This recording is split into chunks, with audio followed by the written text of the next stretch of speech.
Depuis quelques années, les solutions d'habitat pour les seniors se multiplient, répondant à des situations différentes, apportant des concepts et des services variés aux retraités. Dans cette émission, nous allons découvrir ou redécouvrir des différentes solutions, comprendre leur positionnement et leur complémentarité. Tout cela avec mes invités. Tout d'abord, Catherine Garnier, qui est chargée de mission chez Ensemble de Génération, qui est spécialiste de la cohabitation intergénérationnelle. Benjamin Misery, qui est président des seigneuriales spécialistes des résidences-services pour seniors. Jean Ruche, qui est fondateur et co-dirigeant de Familles Solidaires, spécialiste de l'habitat inclusif, également appelé habitat partagé accompagné. Paul-Alexis Racine-Jourdren, qui est le président fondateur de Cette Famille, spécialiste de l'accueil familial et de l'habitat partagé.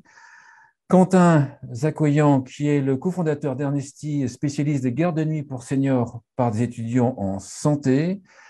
Sébastien Tchernia, qui est président des Trois Colonnes, les Trois Colonnes, qui est spécialisé dans le financement du maintien à domicile des personnes âgées grâce au viager solidaire. Et Mathias Lévy-Noguer, qui est directeur général du bailleur social Logéo Seine. Bonsoir à toutes, bonsoir à tous. Bonsoir. Bonsoir. Alors, je vous propose de commencer, en faire un tour de table pour expliquer vos différentes solutions, puis après, le débat va s'enclencher. Je vous propose qu'on commence, j'allais dire, par le plus connu, peut-être, du grand public, les résidences services seniors, avec peut-être toi, Benjamin, expliquer ce que tu fais et ce qui m'intéresse, c'est de comprendre ce que c'est le concept et à qui ça s'adresse. Merci Frédéric. Donc Seigneurial existe depuis 20 ans. On a créé notre première résidence en 2001. On réalise des résidences services seniors qui sont des ensembles immobiliers composés d'appartements qui sont majoritairement des deux pièces et qui accueillent des seniors autonomes. Aujourd'hui, de 77 ans de moyenne d'âge quand ils intègrent la résidence et qui viennent y habiter. Ce sont majoritairement des personnes seules, qui sont elles-mêmes majoritairement des femmes. Vous avez raison, Catherine, ce soir, j'aurais pu venir avec quelques résidentes pour rééquilibrer la parité. Ça voudra Et dire que nous n'irons pas chez les seigneuriales plus tard. C'est ça que ça veut dire, à moins que ça change. et aujourd'hui, donc, on a 85 résidences ouvertes sur le territoire et une quinzaine en cours de réalisation. On accueille près de 7000 personnes qui ont entre 60 et 103 ans, mais comptent un dénominateur commun qui est l'autonomie.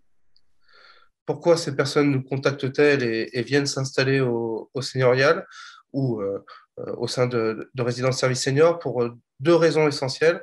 La première, la sécurité, mais au sens large du terme. C'est-à-dire, je suis tout seul dans un environnement semi-rural, rural, je veux me rapprocher soit de mes enfants qui travaillent, soit des services, retrouver une proximité avec les commodités. Et, et on voit bien, parce qu'on accueille près de 75% de personnes seules, euh, se recréer une communauté de copines, de copains avec qui à la fois partager des loisirs, des activités, mais aussi monter des projets et des ateliers. D'accord. La particularité, c'est que il y a 20 ans, finalement, c'était un des premiers concepts qui proposait de l'habitat aux populations seniors en dehors du champ médico-social. C'est ça. C'est la première fois qu'on proposait une alternative d'habitat pour les seniors autonomes.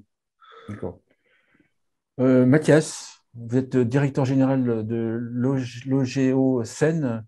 Peut-être présenter votre organisme et ensuite on va peut-être parler d'une expérimentation, enfin d'un concept à Rouen. Alors, donc déjà, le Géocène, c'est une entreprise sociale pour l'habitat. Donc, nous gérons 25 000 logements, qui sont des logements sociaux, c'est-à-dire des logements qui sont avec des plafonds de loyer, c'est des loyers modérés, des loyers abordables, et qui sont accessibles pour des ménages sous plafond de ressources, des ménages soit très modestes, soit des ménages qui ont des revenus intermédiaires. C'est assez large comme spectre. Et donc, on gère aujourd'hui 25 000 logements en Normandie, en Île-de-France. On est sur un axe, Le Havre, Rouen, Paris, en gros. Donc, c'est vrai que par rapport peut-être avant d'en arriver, Frédéric, avant d'en arriver à la solution un petit peu rouennaise, peut-être que je peux dire deux, trois mots quand même, parce que là, c'est plutôt c'est le volet peut-être logement, je dirais, logement de droit commun par rapport au vieillissement. Comme on a un grand nombre de logements, on est bien sûr confronté à une problématique de vieillissement importante. Hein. On a, alors, à deux titres. D'abord, parce qu'on a, alors, entre un quart et un tiers, c'est autour de 27-28% de nos habitants, enfin, donc des ménages locataires qui aujourd'hui ont plus de 65 ans. Il y en a plus de 10%, 11%, 12% qui ont plus de 75 ans. Donc, on est confronté, bien sûr, à une partie de notre patrimoine qui est occupé par des personnes âgées ou vieillissantes. Et donc, la problématique première, c'est comment leur permettre de bien vieillir dans leur logement au maximum. Donc ça passe par deux choses. Ça passe par des politiques, je dirais, patrimoniales. Il y a des interventions assez lourdes qui sont faites de manière régulière et permanente sur les bâtis, sur les immeubles, pour résoudre des problèmes d'accessibilité. On profite des réhabilitations pour mettre des ascenseurs. Enfin, un certain nombre d'interventions lourdes qui peuvent être faites sur les immeubles pour les rendre plus facilement adaptés au vieillissement. Et puis, ça passe beaucoup aussi par des traitements individualisés. C'est la capacité qu'on peut avoir à répondre à des demandes individuelles et de manière très précise d'adaptation du logement. Donc là, avec tout le spectre là-dessus, ça peut être des choses très simples. Hein. J'habite mon logement, je vois que vous transformez ma baignoire en douche. Bon, ça, c'est très banal. Et quand c'est plus compliqué, quand il y a un problème d'autonomie ou de dépendance, en tout cas, quand un problème d'usage du logement qui est plus complexe, on est en capacité, chaque fois que c'est nécessaire, de faire venir vraiment un ergothérapeute dans le logement pour calibrer au mieux l'intervention qu'on doit faire pour adapter le logement au mieux à la situation de la personne en question. Donc ça, c'est le premier sujet, c'est comment on adapte à la fois de manière un peu lourde sur les bâtiments, mais après, je dirais, à la demande par rapport à chaque situation individuelle, le logement pour permettre de résoudre des difficultés qui peuvent apparaître avec le vieillissement. Ça, c'est notre première grosse problématique. Elle est très importante pour nous. Et on pense qu'en plus, cette part de personnes âgées dans le patrimoine va augmenter tendanciellement. Le deuxième sujet qu'il faut avoir en tête aussi, c'est que l'habitat social en général, c'est aussi une réponse un peu spécifique à ce moment de la vie aussi parfois. On a une partie de la demande qui nous est adressée, c'est des personnes qui arrivent à la retraite et qui sont confrontées peut-être à une baisse de ressources et qui ont envie de se remettre dans un logement avec un niveau de loyer qui soit adapté, qui va permettre de sécuriser, je dirais, leur retraite au point de vue du logement. Donc, on a aussi un segment de demande, nous, qui est assez spécifique, c'est qu'on voit dans les parcours logement qu'il y a une fraction du parcours logement qui nous adresse, qui correspond à ce moment de la préparation de la retraite ou de l'entrée dans la retraite, et donc des personnes qui viennent nous voir vraiment plutôt en troisième partie, je dirais, de vie pour accompagner leur retraite. Donc ça, c'est les problématiques un peu génériques. Après, je ne sais pas, Frédéric, si tu veux que je détaille maintenant des solutions plus spécifiques, parce que… On reviendra. Je propose qu'on y revienne juste après, d'accord ? Au-delà, bien sûr, de comment on adapte, je dirais, le logement de droit commun, on est porteur, bien sûr, de plein de solutions spécifiques, et j'aurai l'occasion d'en détailler, je pense. Bien sûr. Jean Ruche, alors moi, j'ai vu que vous êtes né en Alsace, si j'ai bien préparé. Oui, je suis né dans la plus belle ville du monde qui s'appelle Mulhouse. D'accord, ok. Et donc, alors, je parlais de vous, mais je parlais aussi de France, de famille solidaire. Est-ce que vous expliquez ce que c'est, puis qu'en fait, après, il y a eu des demandes et vous développez. Donc, Famille Solidaire, ça a été développé par des aidants au démarrage qui cherchaient des solutions pour développer des solutions d'habitat en colocation, en appartements regroupés pour des personnes dépendantes. De la dépendance liée à l'âge, liée au handicap, liée à la maladie. Et on a démarré l'aventure en 2012 avec 100 000 euros. Aujourd'hui, le groupe associatif dispose d'une foncière qui a collecté 4 millions d'euros de capital social pour faire des habitats inclusifs sur tout le territoire pour des personnes autistes, pour des personnes qui ont la maladie d'Alzheimer et qui ont toutes comme point commun d'avoir besoin d'aide de façon… je dirais aléatoire dans la journée. On n'a pas besoin forcément de 24 heures sur 24, mais de 24 fois 5 minutes d'intervention dans la journée, avec un enjeu derrière qui est comment on organise une réponse pour permettre à leurs aidants, à leurs parents, quand c'est des jeunes en situation de handicap, ou à leurs enfants, quand ce sont des personnes qui ont des maladies neuroévolutives comme Alzheimer, comment on leur permet de trouver une solution pérenne qui soit satisfaisante en termes de rupture de l'isolement social et qui permettent aussi à tout le monde d'y accéder, parce qu'il ne faut pas oublier que le public dont on parle parle, il y a beaucoup de gens sous le seuil de pauvreté. Et donc, l'enjeu de Famille Solidaire, c'était d'initier un mouvement en 2012.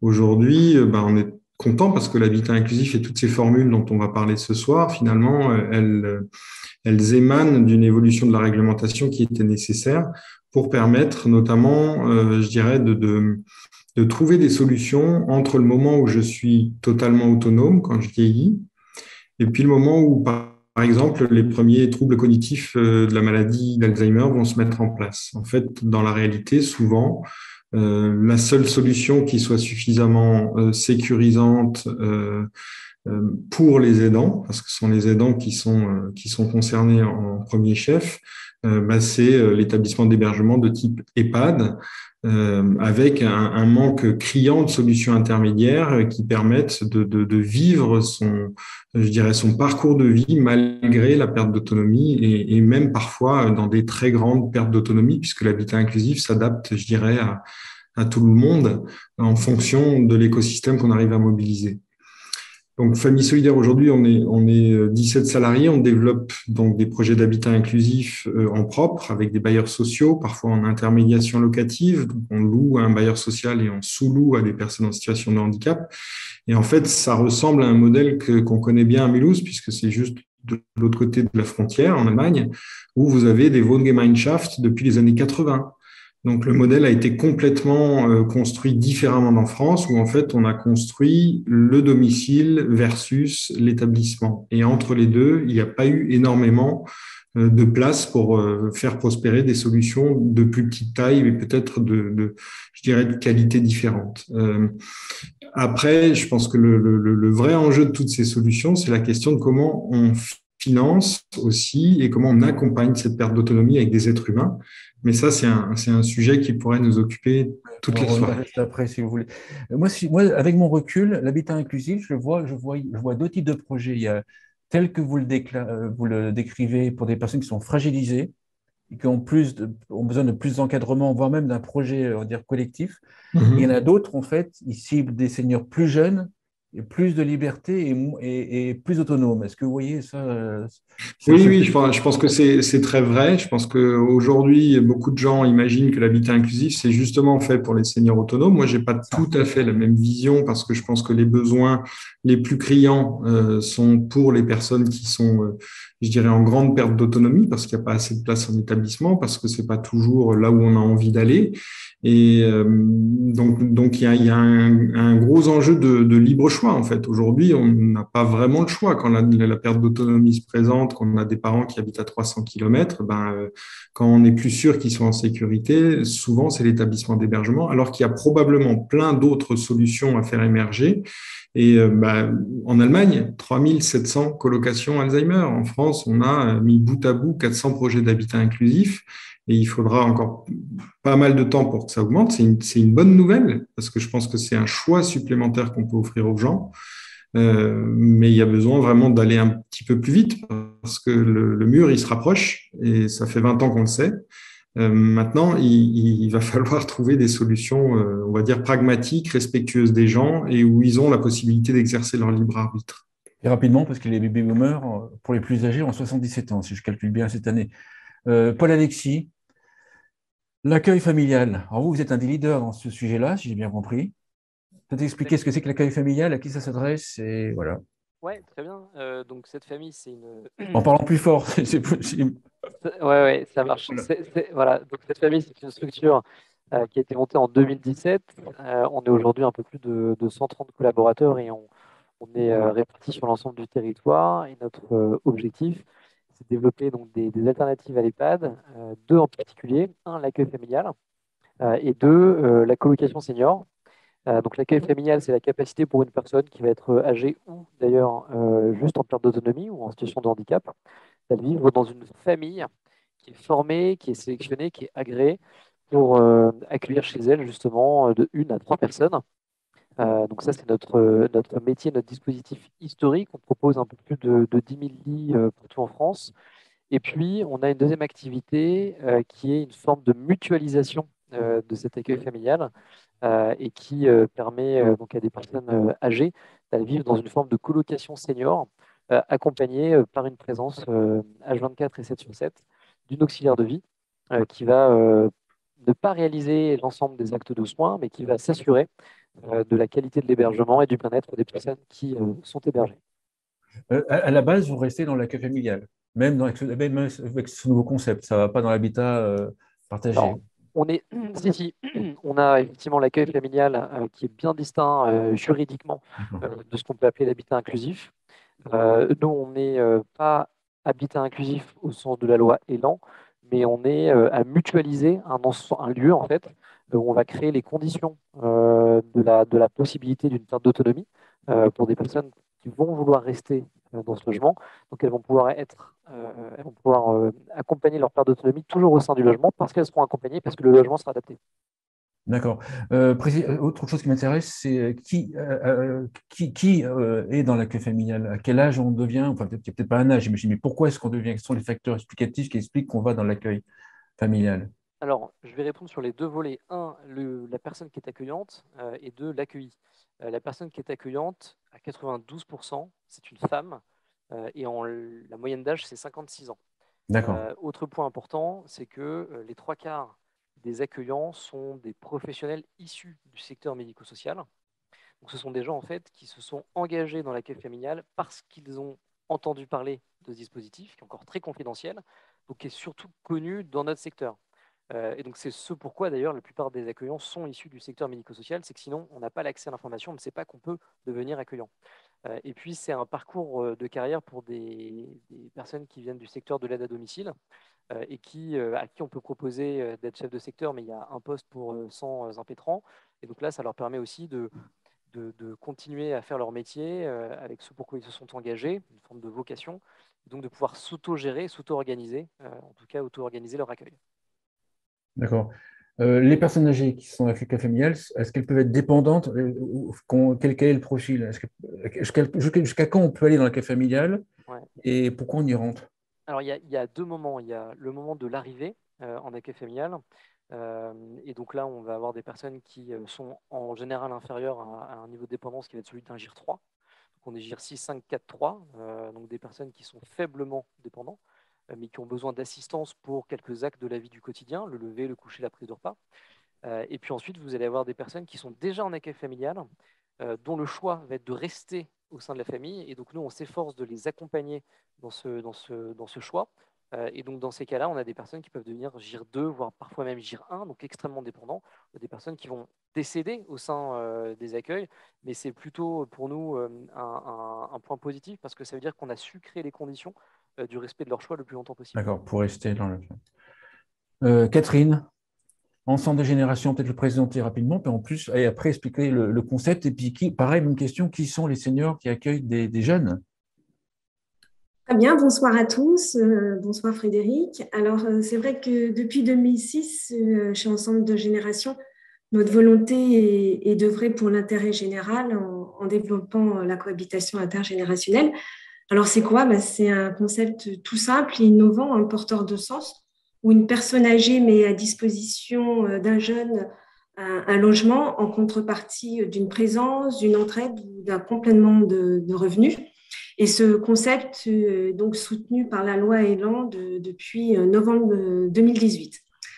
Alors, le rapprochement de ces deux générations permet à nos aînés de ne plus avoir le sentiment de peser sur la société en aidant les jeunes à se loger dans de bonnes conditions, qui permettent à ces jeunes de réussir leurs études. Et cette valorisation permet à chacun de donner du sens à sa vie et d'être reconnu. Alors, ce dispositif répond à plusieurs précarités et enjeux sociétals. D'une part, la profonde solitude des personnes âgées, puisqu'on sait aujourd'hui qu'une personne sur trois souffre de solitude suite au décès d'un conjoint ou l'éloignement des enfants, et que 80% d'entre eux souhaitent demeurer le plus longtemps possible à leur domicile. Et la cohabitation intergénérationnelle favorise ce maintien à domicile, plus une précarité accentuée en raison de plus faibles revenus à la retraite, donc du pouvoir d'achat.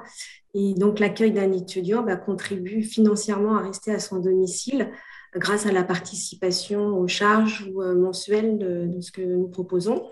Et puis d'autre part, la grande difficulté des étudiants à accéder à un logement attend par la cherté des logements, le coût important de leurs études.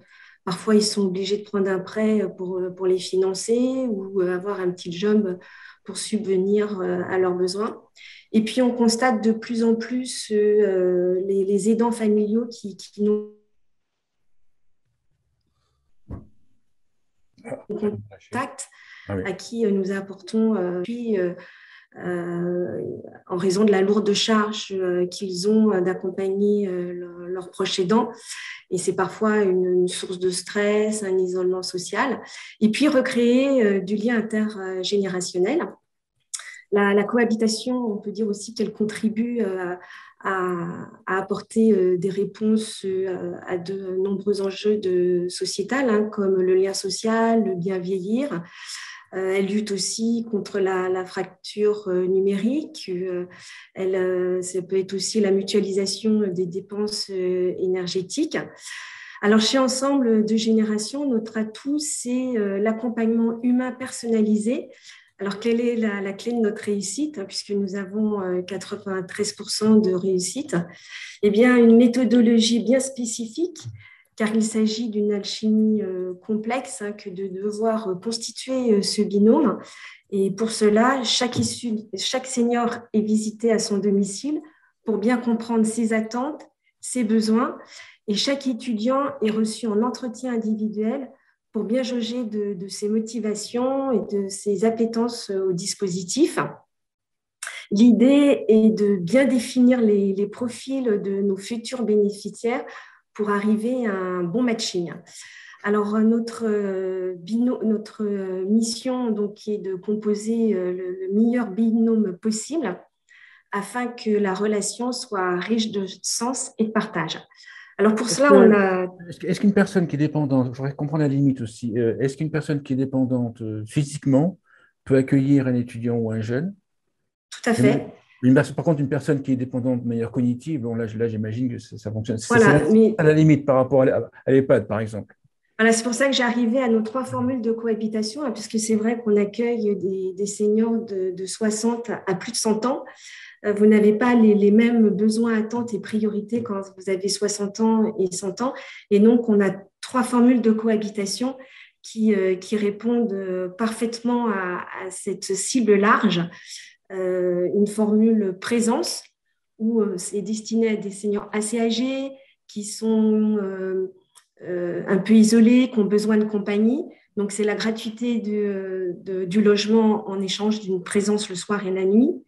Une entraide, donc ça destinée à des personnes en perte d'autonomie physique, donc contre une entraide régulière comme des courses, des promenades, les aider dans leur courrier ou l'informatique, donc avec une participation aux charges de 100 €. Évidemment, l'étudiant ne se substitue pas à un professionnel de santé. Et puis, pour des seniors beaucoup plus jeunes, un complément de revenus, puisque, comme je le disais tout à l'heure, le pouvoir d'achat baisse quand on est à la retraite. Alors, ce qui est très important, c'est que cette cohabitation est encadrée par un contrat de cohabitation intergénérationnelle. C'est comme ça que le nomme la loi Elan. Voilà, c'est un support qui présente les principes du bien vieillir ensemble, et chacun de nos bénéficiaires sont suivis tout au long de cette cohabitation, car l'encadrement d'une structure doit être une garantie, un gage de confiance au bon déroulement de la cohabitation. Alors, Ensemble de Génération, depuis 2006, c'est plus de 7000 cohabitations dans 32 villes sur le territoire national. Nous nous développons aussi au sein des résidences autonomie, où l'étudiant est présent pour animer des ateliers avec les résidents, comme du karaoké, des jeux de société, etc. Et nous avons également des partenariats avec les bailleurs sociaux parisiens, dont les logiciels, pour répondre à la sous-occupation accentuée des logements.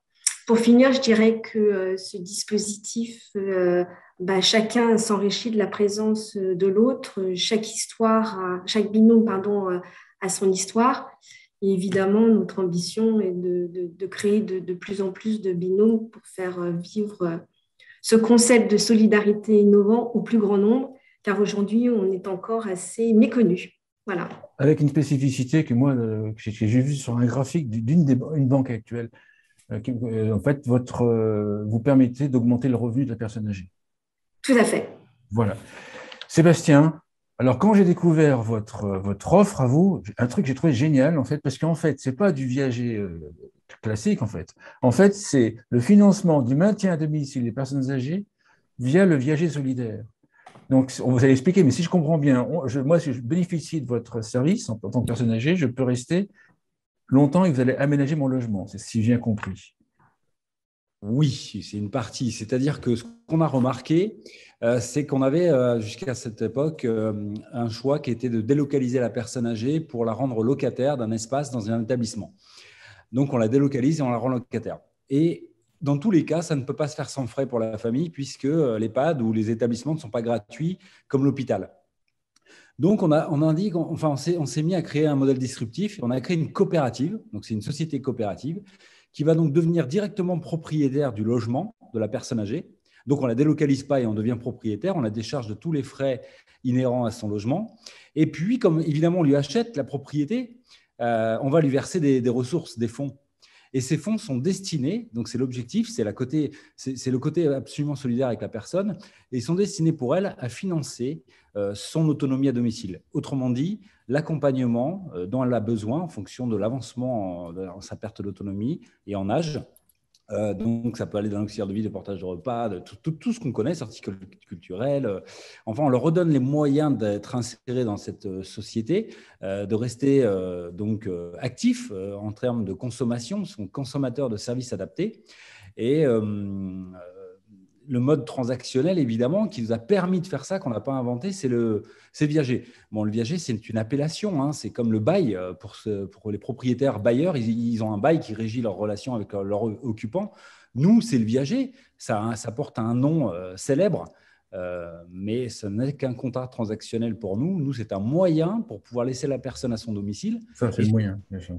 Surtout la ressourcer, parce que le vieillissement ne peut pas se faire sans frais. La perte d'autonomie, c'est être accompagné, c'est évident.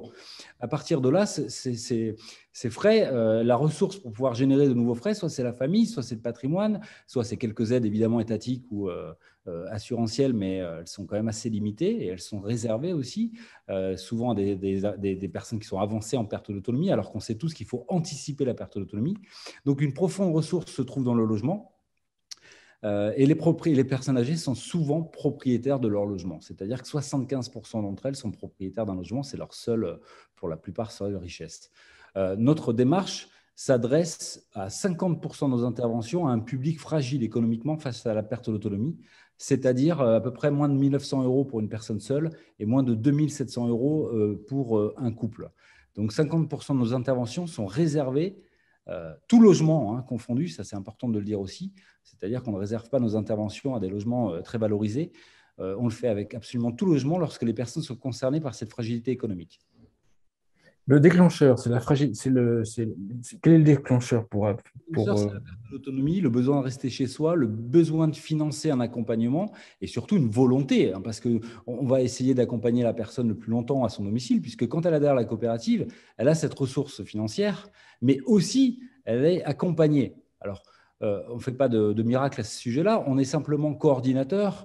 On contrôle quelques services, on oriente sur des services que la personne n'aurait pas pu, auxquels elle n'aurait pas pu subvenir avec un réseau de partenaires. C'est là où on plaide la coopération pour le maintien à domicile.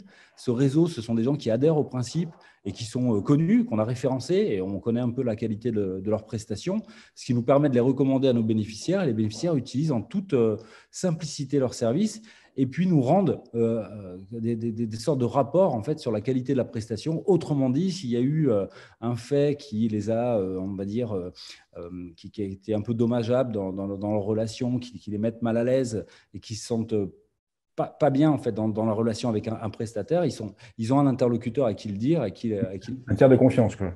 Exactement.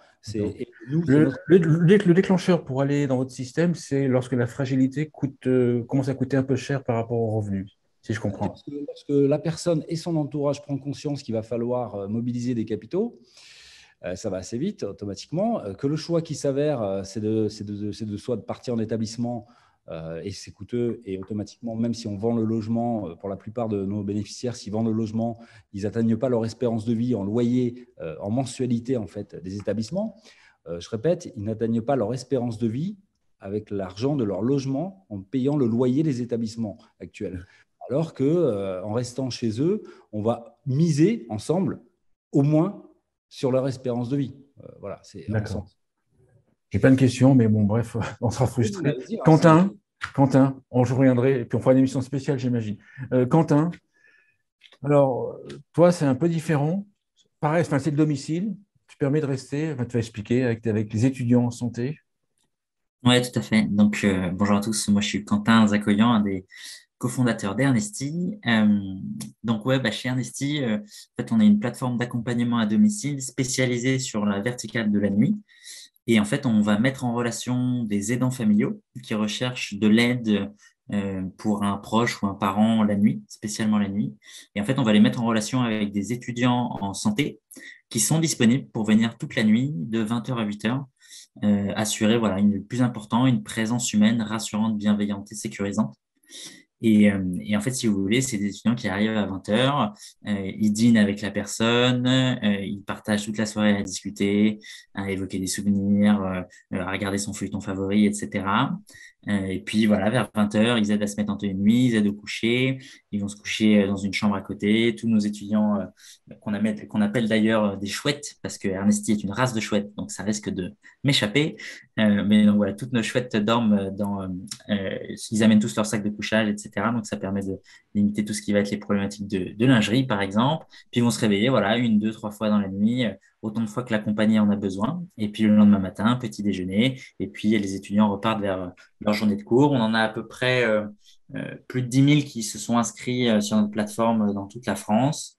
Et voilà, l'objectif, c'est vraiment d'essayer de proposer cette présence humaine quand il y a des problématiques la nuit. Parce qu'en fait, souvent, aujourd'hui, à domicile, on arrive à trouver des solutions en journée avec auxiliaires de vie, aides-soignants, infirmières, etc. Bref, on a du passage, quoi. Mais passer 20h, en fait, c'est beaucoup plus compliqué. Et dès qu'on commence à avoir des problématiques de chute, où la personne se réveille dans la nuit pour aller, par exemple, aux toilettes, est susceptible de chuter, ou déambule chez elle parce qu'elle ne se rend pas compte qu'il est 3h30 du matin et qu'il faut peut-être aller se recoucher, tout ce genre de choses. Et bien voilà, l'objectif, c'est nous, on pense que les étudiants en santé sont une formidable force pour arriver à soutenir ce grand âge et à assurer ce besoin de présence humaine. Donc, on essaye d'être la plateforme qui met en relation tout le monde et qui cadre et structure tous ces échanges. Même question, qu'est-ce qui déclenche en fait l'usage de ton service? Et ensuite, dans quelle situation c'est plus possible, à la limite? Ouais, il y a plusieurs situations qui font que les personnes nous contactent. Bien souvent, comme je disais, c'est les chutes, ce sont les chutes. Bien souvent, c'est une personne qui, un aidant. Alors nous, c'est 100% les aidants qui sont vraiment les interlocuteurs avec lesquels on traite. C'est tout simplement qu'un de leurs parents s'est par exemple cassé la figure pendant la nuit et en fait est potentiellement resté plusieurs heures au sol, le temps que le matin, l'aide-soignante passe et se rende compte que la personne a chuté. Et donc, souvent, ils essaient d'aller eux-mêmes, en fait, assurer cette présence la nuit, mais au bout de 15 jours, en fait, tout le monde est épuisé, quoi. Donc, ce sont ce genre de population qui nous contactent. Il y a aussi pas mal de sorties d'hospitalisation, où là, c'est pareil. Il y a eu, par exemple, une hospitalisation potentiellement liée à une chute. Et effectivement, en fait, ça fait peut-être 3 fois qu'ils se font hospitaliser parce que, justement, il y a eu une chute. Et qu'il faut évidemment essayer de mettre en place un écosystème à la maison qui fait que il y a au moins une présence au retour à domicile.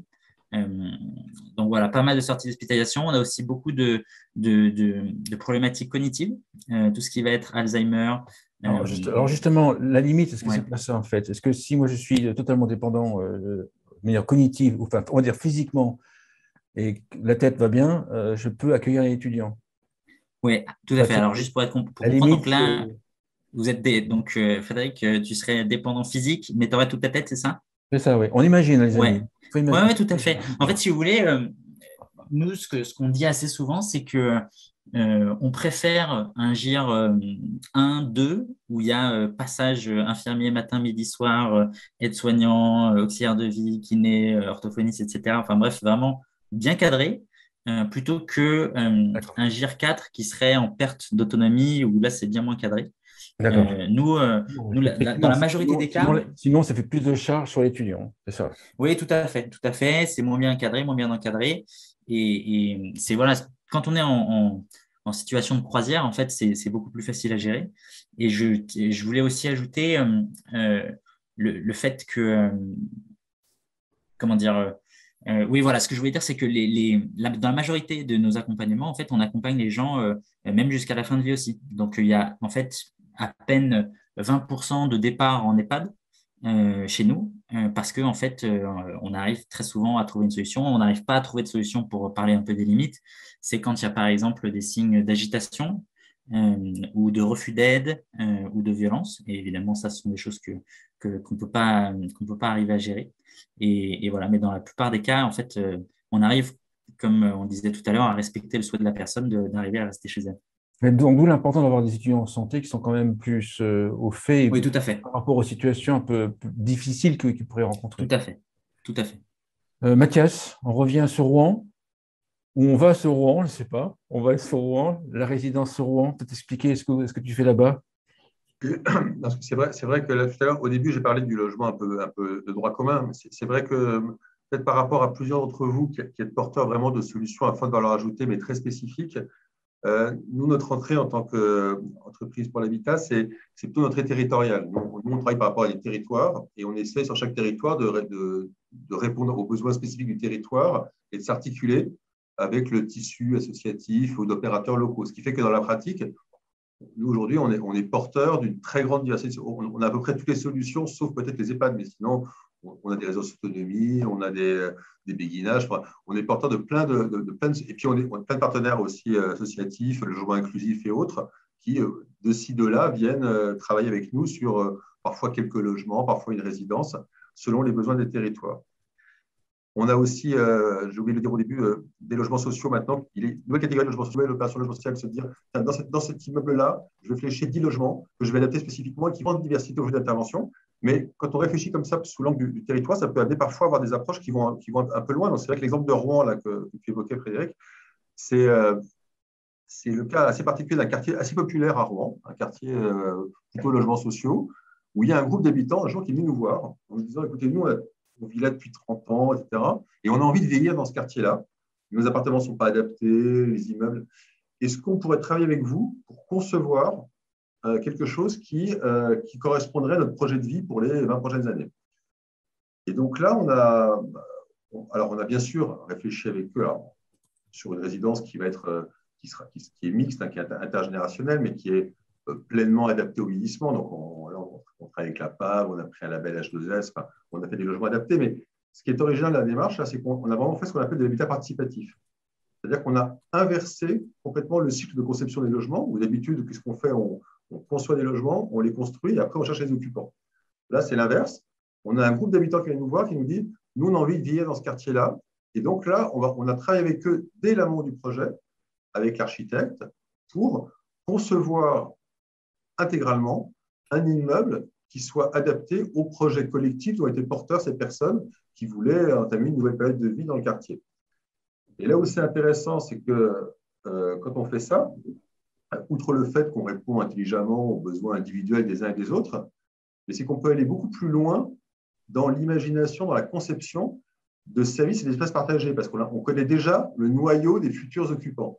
Et donc, on peut, sans prendre trop de risques, d'emblée penser le bâtiment en disant, voilà, il y aura des appartements individuels, bien sûr, mais il y aura un atelier, il y aura une pièce commune, il y aura une buanderie, il y aura 2 studios partagés. Comme ça, les personnes âgées n'ont pas besoin de se payer un appartement trop grand, pas trop cher, mais ils ont dans l'immeuble mutualisé avec leurs voisins 1 ou 2 studios, 2 studios en l'occurrence, qui permettent d'accueillir la famille ou les amis quand ils viennent dans des bonnes conditions, sachant qu'il y a par rotation ce studio pouvant servir à différentes personnes. Donc, on peut aller assez loin dans la conception à la fois de services, mais surtout d'espaces partagés, qui permettent d'avoir des solutions d'habitat qui sont très qualitatives et qui sont très optimisés aussi, parce que du coup, ça permet que chacun ait finalement un logement qui soit pas trop cher, et où tout ce qui peut être mutualisé l'est, et donc coûte moins cher, et donc permet de vivre dans des meilleures conditions à l'arrivée. Et puis, comme ces projets-là ont une dimension participative forte, généralement, ils sont assez fortement soutenus aussi par les villes. Donc là, en plus, c'est venu s'articuler avec une dynamique de la ville de Rouen qui a prévu qu'on ait un très, très grand jardin partagé en proximité, qui soit partagé entre notre résidence et puis le quartier. Donc, ça permet de créer des vraies dynamiques de quartier au passage autour de ça. Donc, moi, voilà, ce que je voulais faire, je pense que ce qui est intéressant, c'est au-delà du fait de concevoir des résidences labellisées, H2S, etc., c'est capable de travailler parfois aussi dans cette logique d'habitat participatif où finalement les personnes vieillissantes deviennent actrices à part entière du projet d'habitat dans lequel elles vont vivre après les prochaines années en exploitant toutes les possibilités de mutualisation et de partage de services pour que ce soit intelligemment conçu. Ce qui fait qu'en fait, quand même, il va y avoir une balance entre le fait d'être suffisamment standard pour que ça soit entre guillemets rentable ou duplicable, je ne sais pas, jusqu'à entre le standardisé et le sur-mesure que les seniors. Parce que si on laisse entièrement construire par les seniors, est-ce qu'on ne va pas arriver à des trucs trop spécifiques et qui ne sont pas rentables au niveau pour un bailleur? Il va y avoir une balance. Quand on fait de la co-conception en matière d'habitat ou en matière d'urbanisme, on le fait souvent et on ne le fait pas qu'avec des personnes âgées. C'est pas je vous donne le stylo et dessinez-moi votre maison. Concevoir un immeuble, c'est un métier, les architectes qui font le métier. Donc, c'est créer les conditions d'un vrai dialogue professionnel et clair entre des futurs habitants qui ont une expérience d'usage, qui ont une attente d'usage, et des professionnels qui conçoivent. Donc, en faisant ça, on arrive à concilier à la fois des attentes assez innovantes quand même des habitants et en même temps une rationalité dans la façon de concevoir le projet pour que, bien sûr, il soit économiquement à peu près viable et qu'on ne parte pas sur et que quand même, la part d'espace collectif ne soit pas absolument délirante par rapport à la part d'espace privatif. On arrive à trouver des équilibres qui sont intéressants. Mais à partir du moment où on trouve l'équilibre pour concevoir le projet, après, c'est vrai que la prise de risque, mais l'intérêt, c'est qu'il y a un collectif d'habitants qui préexiste et qui va être après déterminant dans l'animation de la vie collective dans la résidence, parce qu'ils vont avoir beaucoup de choses à gérer en commun quand même. Ils vont avoir beaucoup de choses à gérer en commun. Et puis, ce collectif, en plus, il n'est que la matrice, si je puis dire, parce qu'il va accueillir d'autres habitants qui n'étaient pas forcément au départ dans le collectif, avec ce phénomène aussi un petit peu d'intégration et de partage avec des personnes qui n'étaient pas initialement dans le projet. D'accord. J'aurais voulu maintenant qu'on aborde deux sujets, le sujet des moyens, mais le sujet de la prévention. Peut-être Benjamin, en fait, peut-être pour commencer avec toi. Est-ce qu'il y a un axe prévention, je connais la réponse, mais est-ce qu'il y a un axe prévention dans tes résidences et comment est-ce que tu abordes ce sujet? Alors, avec beaucoup de modestie, en respectant scrupuleusement la volonté, le choix, le désir des gens. On est convaincu, j'utilise une formule toujours auprès de mes équipes qui est assez choc. Je dis, nous, on a une mission, c'est de les faire se lever du fauteuil et éteindre les chaînes d'info continue. Parce que si on veut un vecteur de perte d'autonomie, il suffit de rester assis devant ces chaînes d'infos. Et je peux vous dire qu'on réduit notre temps d'autonomie de manière drastique. Et puis en ce moment, le stress, à mon avis aussi. Du coup, tout ce qui entoure le stress et l'angoisse. De tout ce que ça génère. Nous, on considère que, parce qu'on n'est pas scientifique, on n'est pas des médecins, on n'est pas du tout du monde de la santé, mais plutôt du milieu touristique. Du coup, donc on a une approche très club. On part du principe qu'il faut déjà que les gens se maintiennent dans un rythme. Donc, on ne met pas de boîte aux lettres, on met des casiers à lettres derrière la réception, comme ça, on est sûr et on s'assure que les gens sortent à minima une fois par jour de leur logement pour venir chercher leur courrier. Et comme c'est dans un point central qui est l'accueil, il y a 9 chances sur 10 qui rencontrent quelqu'un qui les entraîne vers une autre activité. On a eu aussi la volonté de ne pas intégrer trop de services à l'intérieur pour proposer des cartes de services qui sont montées avec les acteurs du quartier dans lequel on s'implante, les sociétés de services à la personne, les associations, mais aussi les commerces, les écoles, etc., pour qu'il y ait une véritable interaction entre ce qui se passe à l'intérieur de la résidence et la population qui y vit et l'extérieur, avec des gens de l'extérieur qui viennent à l'intérieur et aussi nécessairement les résidents qui sortent de la résidence pour subvenir à leurs propres besoins. Après, on essaie d'avoir ça avec un œil en se disant, bah voilà, même s'il y a les aficionados de la belote et du Scrabble, les gens qui ont 75 ans aujourd'hui, c'est aussi ceux qui avaient 20 ans en 68. Et donc d'apporter des démarches qui soient là aussi alignées avec leurs attentes. Donc il y a beaucoup plus de numérique. Quand on fait des chorales, on chante un peu plus du Johnny que les Amants de Saint-Jean. On a intégré une dynamique de sport en se disant, bah non, on va pas faire du sport adapté aux seniors, on va prendre des sports normaux et on va faire participer les gens à ces sports normaux. Je ne sais pas si vous connaissez l'aventure des Mamie-Foot, mais on a été les initiateurs. On a organisé la première rencontre internationale de foot féminin depuis 70 ans. Bah, on ne l'a pas abordé sous l'angle walking football, même si j'ai du respect pour ces activités-là, mais voilà, on a fait du vrai foot, etc. Et ensuite, comme ce que vous avez dit, monsieur, dans votre démarche à Rouen, nous, même si on ne peut pas faire participer tous nos résidents à la conception de nos résidences, en revanche, on a créé le Lab Seigneurial, qui est notre cellule de référencement, d'innovation sur le secteur Silver Economy, où ce sont 40 représentantes et représentants de résidences de toute la France, qui associés à des collaborateurs qui vivent leur aventure entrepreneuriale. On a 10 collaborateurs de toutes les activités détachées 4 jours par mois, de pouvoir s'assurer de la validation de l'usage des services qui nous sont proposés. Parce qu'on est aussi dans un secteur où on est quotidiennement sollicité par celui ou celle qui a inventé la solution qui va révolutionner le monde des seniors. Nous, on est convaincus que c'est finalement, comme pour le sujet de l'habitat ce soir, la complémentarité de tout ce qu'on propose, nous, autour de la table, qui fait qu'il y a de l'offre pour toutes les catégories de revenus, pour toutes les catégories territoriales ou d'approches liées au numérique. C'est la même chose qu'on fait avec ce lab. Et du coup, on les associe pleinement et entièrement dans qu'est-ce qu'il y aura demain comme innovation, comme technologie, comme produit, comme service dans les résidences. D'accord.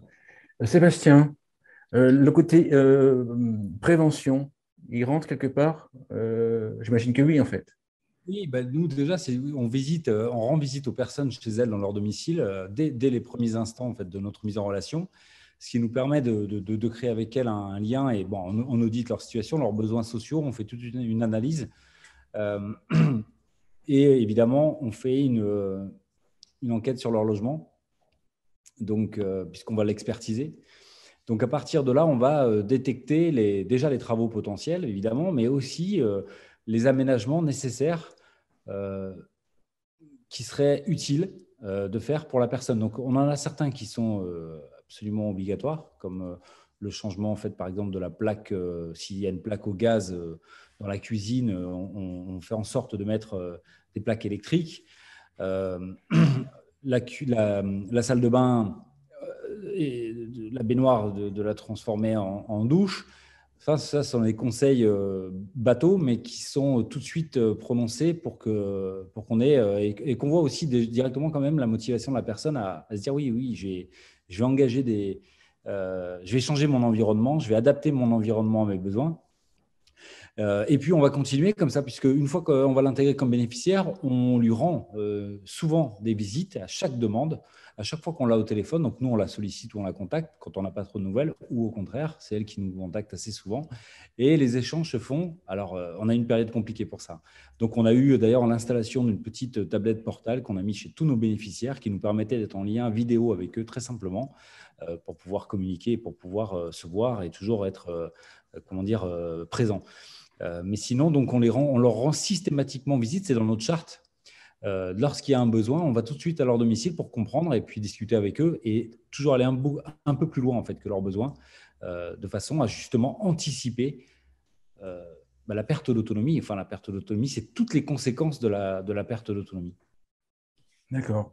Catherine, la présence d'un étudiant en tant que tel, c'est de la prévention ou il y a aussi une autre démarche Comment est-ce que vous accédez, vous voyez ce point?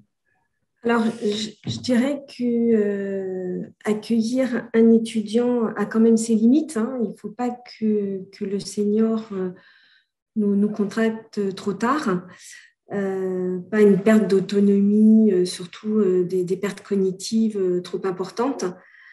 D'où l'intérêt de cet accompagnement humain et cette rencontre avec chaque senior et chaque étudiant qui peuvent être de futurs bénéficiaires. Nous, on est surtout axé sur une démarche et une entraide solidaire. Voilà, aider les étudiants dans leur recherche de logement, aider les seniors dans leur solitude, dans leur précarité. Je reprendrai une phrase d'un senior qui disait mieux vaut la vie solidaire, mieux vaut la vie solidaire, mieux vaut la vie solitaire que la vie solidaire, la vie partagée que protégée. Voilà, ça veut dire beaucoup de choses. Ça résume bien toute cette entraide solidaire. Donc, oui, justement, c'est parce qu'on est dans cet accompagnement et ces entretiens, ces rencontres, ce suivi que cette prévention est importante. Mais comme je disais, voilà, faut pas nous contacter trop tard parce que les étudiants n'ont pas le rôle, ne substituent pas à des professionnels de santé. Voilà, c'est un petit peu comme s'ils accueillaient leur énième petit enfant. Jean, le côté moyen financier. La question, elle est encore plus importante, je dirais, pour les personnes de plus de 60 ans. Aujourd'hui, vous avez une personne qui est entièrement dépendante à domicile. Au mieux, vous avez 1 700 € par mois pour financer son accompagnement. Donc, ce que disait Quentin est juste, c'est que l'accompagnement des personnes dépendantes aujourd'hui repose sur les aidants familiaux. Ils sont 11 millions en France. Et il y en a beaucoup qui s'usent sur des périodes très longues. Donc, je rejoins Benjamin. Je pense qu'il y a vraiment une nécessité d'avoir des pluralités de solutions en fonction évidemment des ressources, en fonction évidemment aussi des typologies de perte d'autonomie. Mais la vraie réflexion qu'on doit avoir, et celle-là, on doit l'avoir pour nous, en fait, parce qu'on parle souvent des personnes âgées à la troisième personne. Nous, qu'est-ce qu'on veut dans 30 ans ? Qu'est-ce qu'on veut quand nous, on sera confronté à notre propre perte d'autonomie? Est-ce qu'on a envie d'avoir un choix? Est-ce qu'on a envie que ça soit un choix imposé à nos enfants? Et là, je pense qu'il faut vraiment aller plus loin que les 4 premiers risques qu'on a mis en place après la Deuxième Guerre mondiale et aller vers ce 5e risque qui arrive à grande vitesse. Sinon, on va construire un système où ceux qui ont des moyens arriveront à trouver une prise en charge satisfaisante et les autres, je ne sais pas comment on fera. Donc moi, je travaille sur l'émergence de l'habitat inclusif. Il y a quelque chose d'assez égoïste là-dedans, c'est pour avoir un choix demain. Donc, si on devait dire quelque chose aujourd'hui à 2-3 mois de différentes échéances électorales, c'est de le réfléchir parce que on a toujours l'impression que cette situation, elle arrive que aux autres, sauf qu'on peut être confronté par le handicap d'un de ses proches, conjoint, enfant, et on sera probablement tous concernés par le vieillissement de nos parents et des choix, évidemment, des choix qui sont souvent liés à la sécurité, à l'amour qu'on a pour les gens qu'on a autour de nous, mais qui passent évidemment par des ressources économiques et on peut parfois les optimiser par des formes. Mais ce que j'aurais envie de dire, c'est que quelle que soit la solution, que ce soit l'EHPAD, la maison ou l'habitat inclusif, la question des êtres humains en face des êtres humains est la vraie question. Combien on a envie de consacrer de temps à des personnes qui sont en perte d'autonomie et est-ce qu'on est capable dans notre société d'avoir finalement une attention pour les plus fragiles. Voilà, ça c'est quelque chose qui me tient beaucoup à cœur parce que je pense que c'est ce qui fera l'avènement aussi de toutes les formules qui peuvent être présentes ce soir. C'est qu'on ait des moyens conséquents pour accompagner la perte d'autonomie, qu'on ait des professionnels qui aiment leur métier et qui soient bien rémunérés pour le faire, parce que ça, c'est un des enjeux clés du futur. Est-ce que, si je comprends, est-ce qu'on peut dire que les solutions dont on parle ce soir sont limitées à des personnes qui ont des revenus plus importants? Non, je pense il y a plusieurs solutions de ce soir qui peuvent être accessibles à des gens qui ont les minima sociaux, et je pense qu'il y a beaucoup de propriétaires, notamment âgés, qui sont pauvres, par exemple, hein, qui sont en situation de précarité. Ce que je dis, c'est que quand la grande dépendance se présente, pour pouvoir rester au domicile, il faut pouvoir mobiliser des ressources matérielles importantes, pouvoir payer de l'aide humaine, c'est 22 € de l'heure, une aide auxiliaire de vie aujourd'hui, c'est le tarif national. Et il faut pouvoir aussi mobiliser un entourage, parce qu'il y a la question de pouvoir payer le service et il y a la question de pouvoir l'organiser. Donc, toutes les solutions qui sont autour de la table ont le mérite de prendre en main la question de l'organisation pour des publics avec des besoins très, très différents.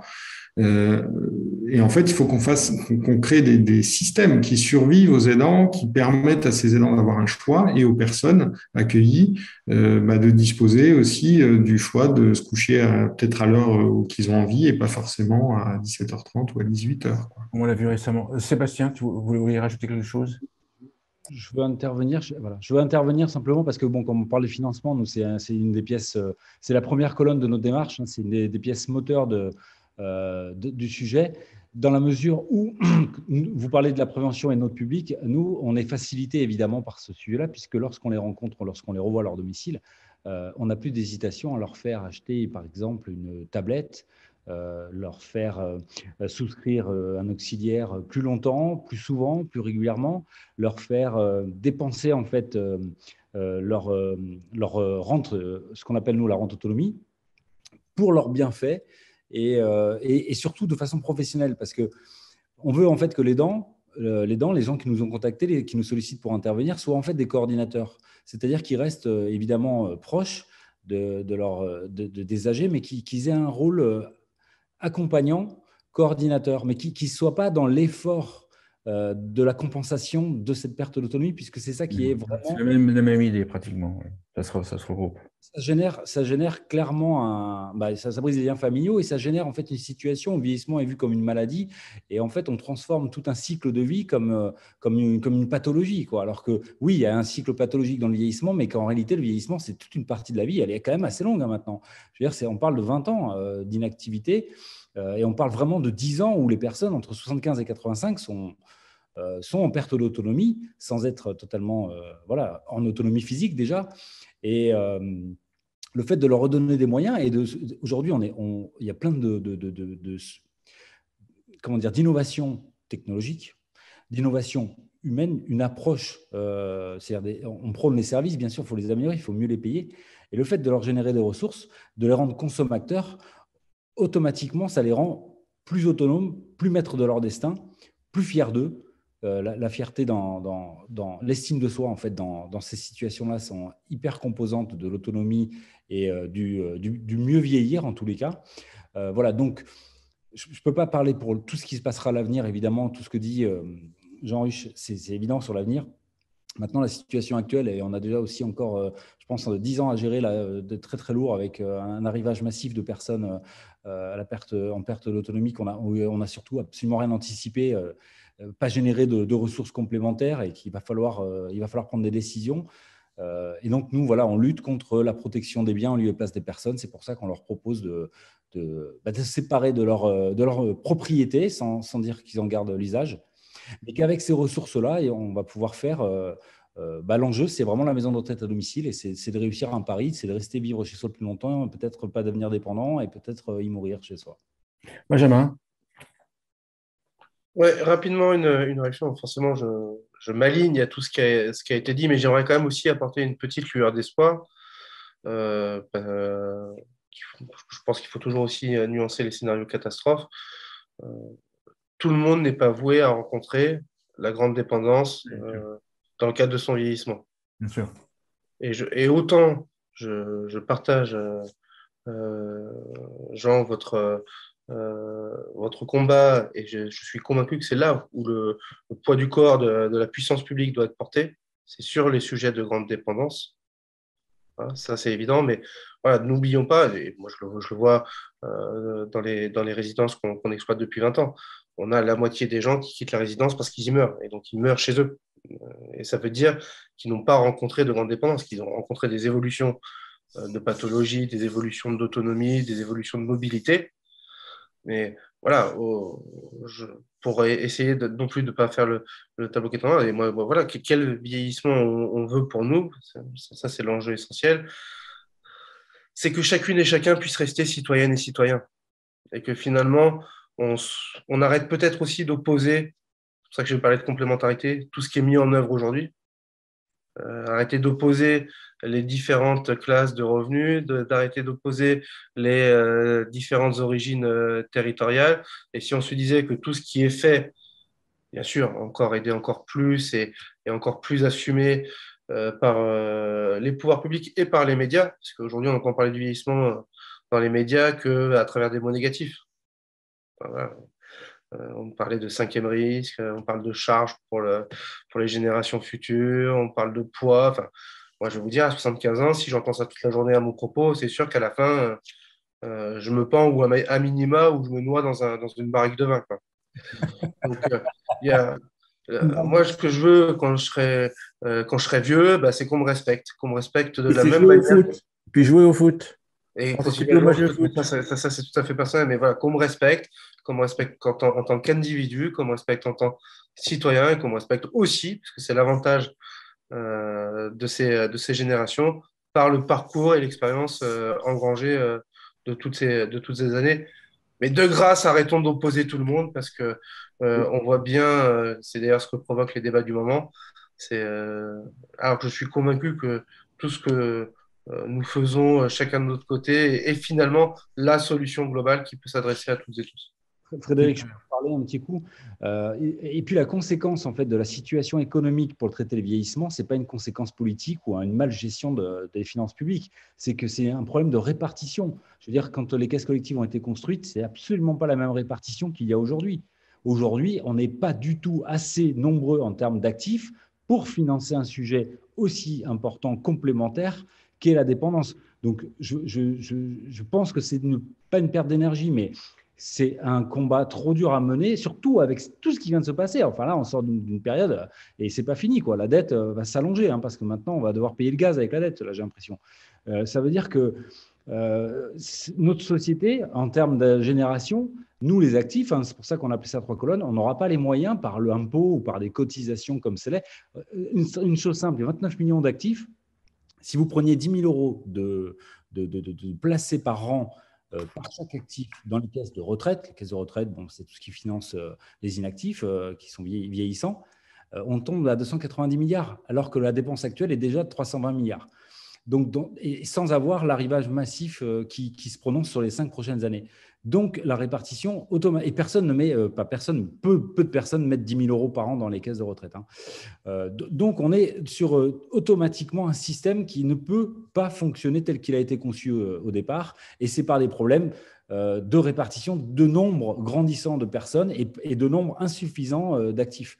Donc, militer avec les politiques sur une prise en charge, c'est nous condamner, nous, à payer un impôt supplémentaire, c'est nous condamner, nous, à nous priver d'une partie d'un morceau de notre vie, parce que, et ça peut être une partie importante, parce qu'on sait aussi que les impôts, on en paye déjà largement suffisamment. Il y a beaucoup de choses qui sont prises en charge. Donc, bon, ce n'est pas un débat dans lequel je serais 100% à l'aise d'aller discuter avec nos politiques, parce que évidemment qu'il faut qu'il y ait une considération massive de ce sujet-là. Mais automatiquement, il y a quand même une réalité. Il faut faire face à une véritable réalité, c'est que les caisses sont vides et que ce n'est pas nous qui allons pouvoir les remplir pour compléter le besoin qui arrive là. Quentin, je te laisse faire la conclusion positive, s'il te plaît.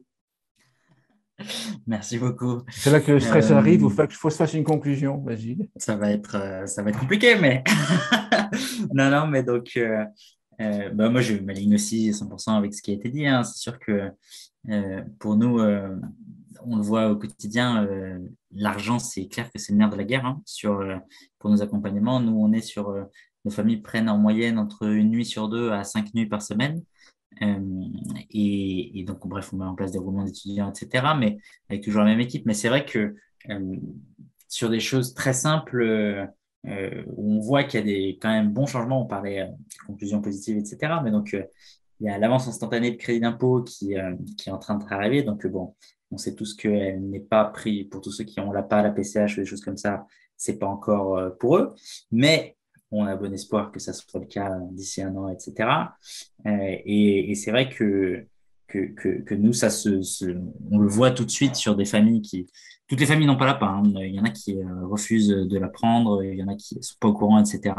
Et c'est vrai qu'on a quelques familles qui commencent vraiment à le savoir et la mise en place de l'AICI qui leur permet de ne pas avoir à avancer toute cette trésorerie les aide beaucoup. Mais bon, il y a un plafond, donc c'est sûr qu'au bout d'un moment, tu atteins ce plafond, donc il faut travailler. Mais pour conclure, effectivement, je pense que moi, je vois quand même beaucoup de solutions qui se créent. Je vois aussi pas mal pour moi, il y a beaucoup de mieux qui se profilent sur notamment, il y a des arrivées de métiers comme des care managers ou des choses comme ça qui permettent de beaucoup aider sur le domicile. Et donc voilà, je pense qu'il y a plein de solutions et que je pense que moi, je suis assez optimiste dans la vie, donc j'espère que Super. pour mes vieux jours, Merci. On va s'arrêter on là aura parce qu'en fait, trouvé on des arrivait choses déjà à qui une tiennent. heure, on avait dit 50 minutes. Merci beaucoup. Merci, merci à toutes et à tous, à toutes et à tous. Merci beaucoup et puis bonne soirée. Bonne Merci. soirée, merci. Merci. Au revoir. Bonne soirée.